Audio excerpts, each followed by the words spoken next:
Hello दोस्तों, मैं आपका दोस्त हाजिर होगा फिर से एक नए वीडियो के साथ में। दोस्तों, हम अपने इस वीडियो में जानेंगे रेड स्विच के बारे में कि रेड स्विच क्या होता है, ये इसका जो वर्किंग प्रिंसिपल है वो क्या होता है, रेड स्विच का जो इंटरनल कंस्ट्रक्शन होता है वो किस तरीके का होता है और साथ ही किस तरीके से वर्क करता है। इससे पहले अगर आप मेरे इस चैनल पे नए हैं तो इस चैनल को सब्सक्राइब कर लें, साथ ही साथ इस वीडियो को लाइक भी कर दें।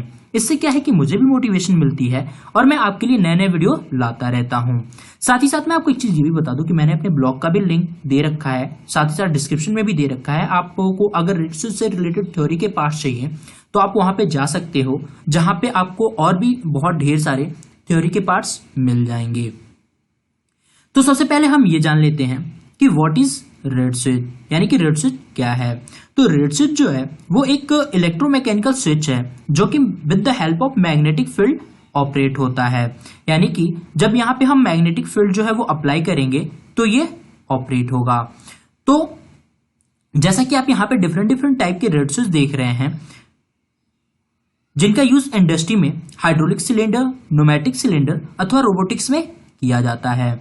जो लोग मोस्टली इंडस्ट्री में वर्क करते हैं उन लोगों ने इन रेड स्विच का यूज जो है वो डिफरेंट जगह पे देखा होगा और साथ ही साथ हो सकता है तो वो उन्होंने इसको डिफरेंट सर्किट में यूज भी किया होगा या फिर करते भी होंगे। तो आइए अब हम जान लेते हैं कि इसका जो इंटरनल कंस्ट्रक्शन होता है वो किस तरीके का होता है। तो जैसा कि आप यहां पे देख रहे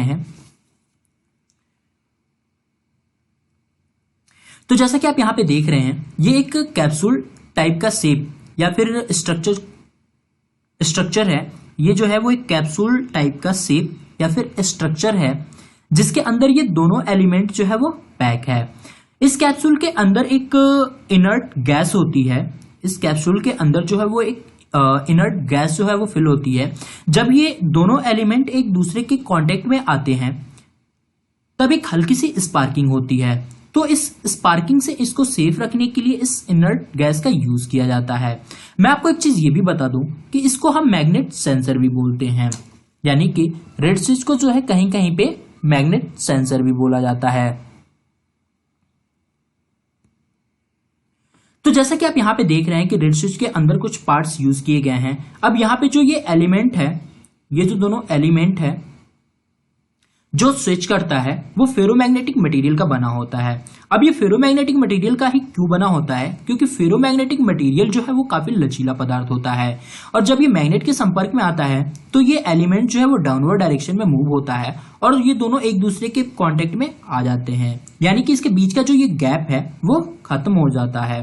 इससे क्या है कि हमारा जो सर्किट है वो कंप्लीट हो जाती है और जो वोल्टेज है वो यहां से पास होना स्टार्ट हो जाता है। यहां पे एक चीज मैं आपको ये भी बता दूं कि जो इसकी नॉर्मल पोजीशन होती है वो NO पोजीशन होती है। NO position means normally open position. जब ये दोनों एलिमेंट अपने बेसिक पोजीशन पे होंगे, यानी कि ये दोनों एलिमेंट जो है वो अपने बेसिक पोजीशन पे होंगे तो ये एक दूसरे से दूर होंगे, जैसा कि आप इनके बीच में ये गैप देख सकते हैं। और जब ये मैग्नेट के कांटेक्ट में आएंगे तो ये एक दूसरे से जुड़ जाएंगे, मीन्स इनके बीच का जो ये गैप है वो खत्म हो जाएगा और ये उस समय हम क्या बोलेंगे कि ये नॉर्मली क्लोज पोजीशन में है, यानी कि NC पोजीशन में। तो ये NO और NC पोजीशन इस गैप की वजह से होता है। अगर इन दोनों एलिमेंट के बीच में गैप है तो ये NO पोजीशन में है और अगर ये गैप खत्म हो गया तो ये NC पोजीशन में हो जाएंगे। तो ये तो रहा इसका कंस्ट्रक्शन। अब बात करते हैं इसके वर्किंग के बारे में कि रेड स्विच किस तरीके से वर्क करता है। जैसे कि आप देख रहे हैं कि ये एक सिलेंडर है, ये सिलेंडर जो है वो आप देख रहे हैं, इसमें रेड स्विच जो है वो इस पोजीशन पे और इस पोजीशन पे लगे होते हैं। जैसा कि आप यहाँ पे देख रहे हैं, एक रेड स्विच जो है वो यहाँ पे लगा होगा और दूसरा रेड स्विच यहाँ पे लगा होगा। इस सिलेंडर में ये जो हो गया वो पिस्टन रॉड हो गया और ये पिस्टन हो गया। इस पिस्टन में ये जो पोर्शन होता है, इस पोर्शन पे एक परमानेंट मैग्नेट लगा होता है। जैसे कि आप यहाँ पे भी देख सकते हैं, ये जो है ब्लैक वाला जो पोर्शन है ये परमानेंट मैग्नेट होता है। तो मैं आपको बता दूं कि सिलेंडर के पिस्टन में जो ये मैग्नेट लगा होता है, तो जब सिलेंडर हमारा फॉरवर्ड रिवर्स मूवमेंट करता है तो फॉरवर्ड रिवर्स मूवमेंट पे वो मैग्नेट के संपर्क मैग्नेट को हमारा जो रेड स्विच है वो सेंस करता है।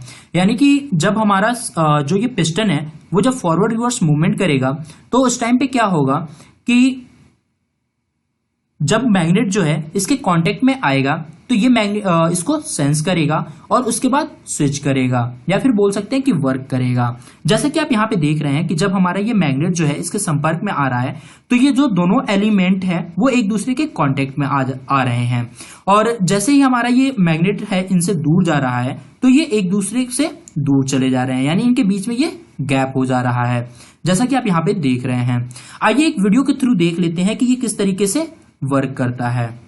यानी कि जब हमारा ये पिस्टन फॉरवर्ड रिवर्स मूवमेंट करेगा तो वो रेड स्विच किस तरीके से ऑन ऑफ होता है। तो हम इस वीडियो में ये देखेंगे कि जैसे जैसे हमारा ये पिस्टन रॉड जो है जब वो फॉरवर्ड रिवर्स मूवमेंट करेगा, यानी कि हमारा जो पिस्टन रॉड जो है अभी अगर हमारा ये रेड स्विच ऑन है तो इसका मतलब ये हुआ कि जो ये पिस्टन है, जो मैग्नेट का पिस्टन में जो मैग्नेट है वो इस पोजीशन पे है जिसको सेंस करके हमारा ये वाला रेड स्विच अभी ऑन है। अब जैसे ही ये पिस्टन जो है इस सिलेंडर के अंदर फॉरवर्ड रिवर्स मूवमेंट करेगा उस हिसाब से ये जो रेड स्विच है वो इसको सेंस करेगा और उस हिसाब से ये ऑन ऑफ होंगे। तो आइए एक बार देख लेते हैं कि किस तरीके से हमारा रेड स्विच जो है वो वर्क कर रहा है।